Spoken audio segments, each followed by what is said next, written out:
defamation.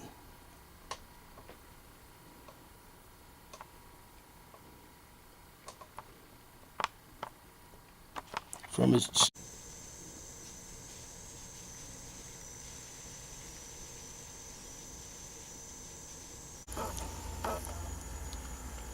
greetings. In this section, we were going to talk about why Young had no criminal or civil case, and why the judge had to fix his case.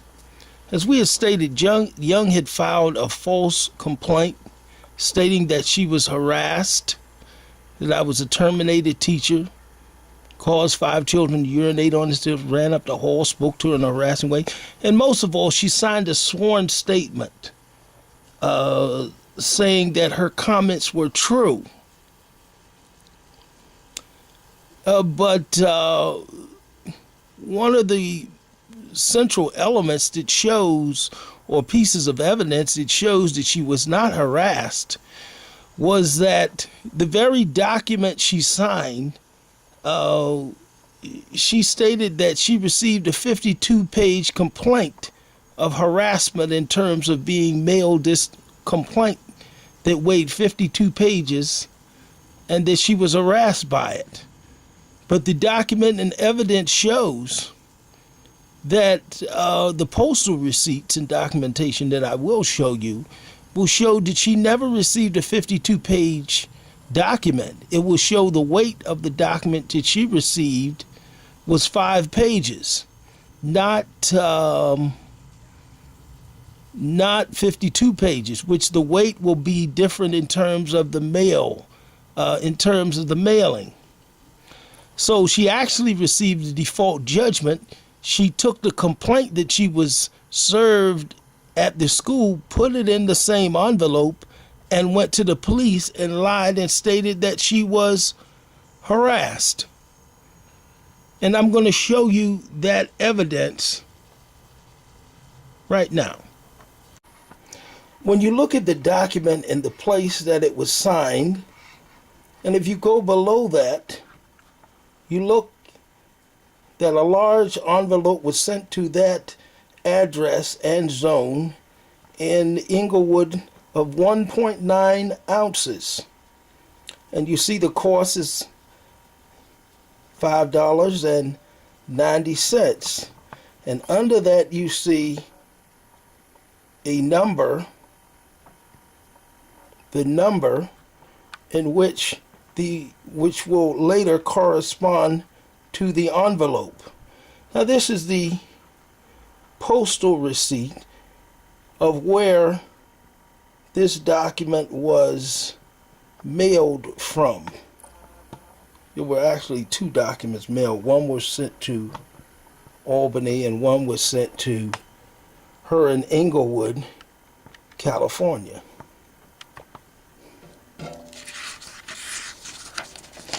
If you look at her signature here on the back, and you will see a correspondence again between the number here and the number on the receipt and the date. And at the top you will see another receipt with hers that corresponded with the amount, and you see the corresponding date of July 3rd, 2008, and you see the postal stamp. And at the top, most importantly, you see Daryl Young's printed and written signature. So she received these documents, and you see a corresponding number.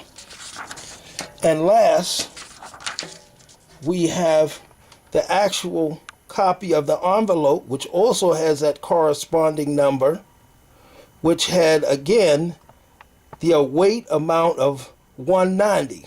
So, and you have Daryl Young's address and the zip code, and again the corresponding cost of $5.90, which all corresponds. So what am I saying that she did? What Daryl Young did is she took the document, at most the document that she signed for on that date, weighed approximately, again, $190. If you put a default judgment inside of an envelope, which is about 5 pages, it'll weigh about $190. But the complaint that she actually turned over to the police, the civil complaint, is 52 pages long.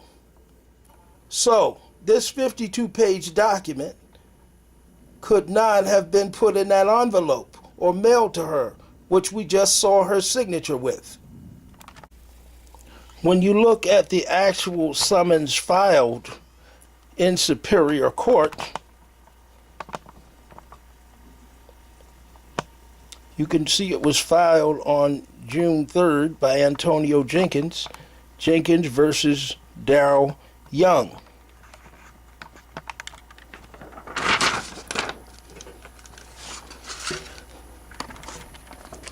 When you hold this document to the side, you can see that this document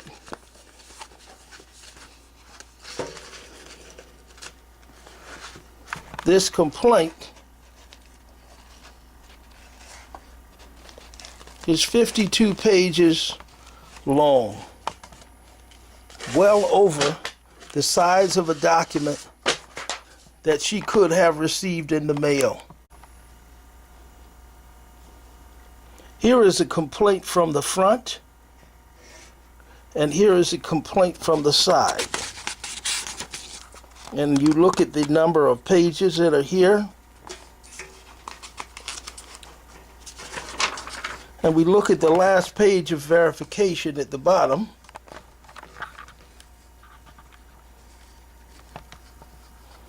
You will see that this complaint is 50 pages long, well beyond as it could be received in a court of law. Or the document is well beyond the size that could have been received in the mail of 1.9 ounces. It's actually 9 ounces long. So Darrell Young lied about receiving this complaint that she took to the police in the mail and was harassed by it. In conclusion, the overall point is that Darrell Young signed a sworn statement stating that she had received a document in the mail, a 52-page New York complaint in the mail, which is impossible if we look at the evidence according to the weight of the document.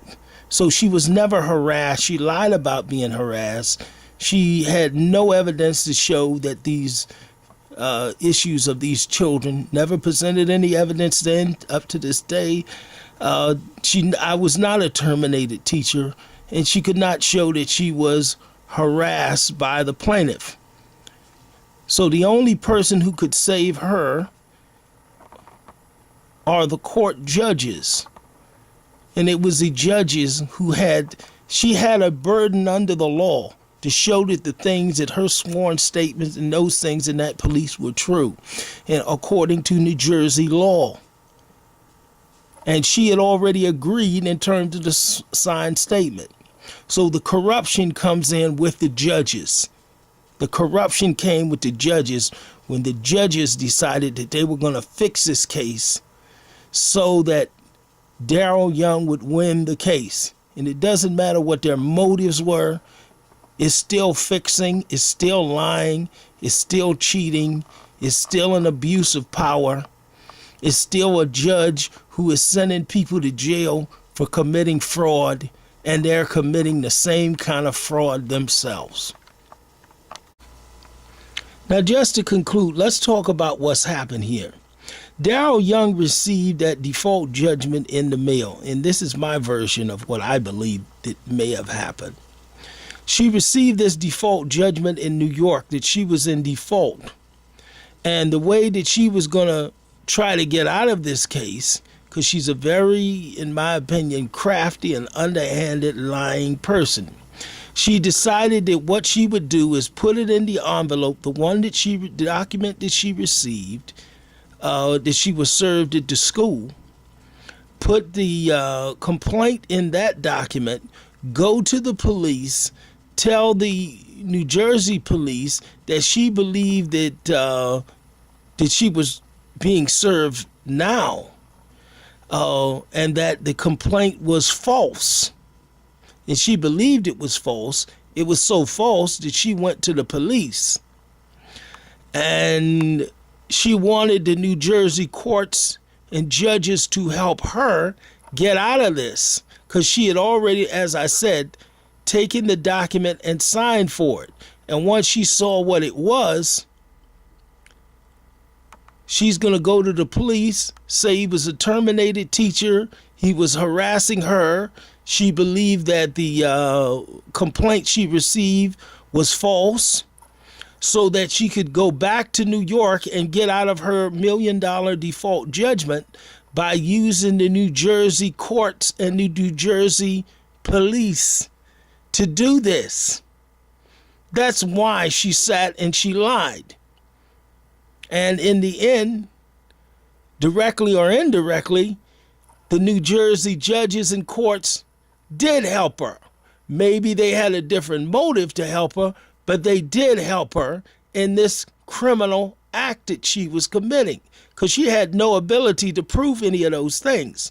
But I'm just giving what the underlying motive was, and she's already signed for it, so I'll just lie my way out of it. And that's who and what she is. She's a big liar. She got through that arbitrator's opinion. It was all a bunch of lies. She was a liar from the very beginning, and courts and judges have been helping her and protecting her and helping her. So this is where the real lies begun, even in civil court. Now, we saw how the judge covered up the criminal case because there was no evidence, but she had a burden to prove those things true. He helped her. And now I'm going to show you how the civil judges in New Jersey helped this person who committed a crime. This is not only a crime, but you're violating the constitutional rights. He has a right to serve certain documents. You're just trampling over and over top of any rights the person has.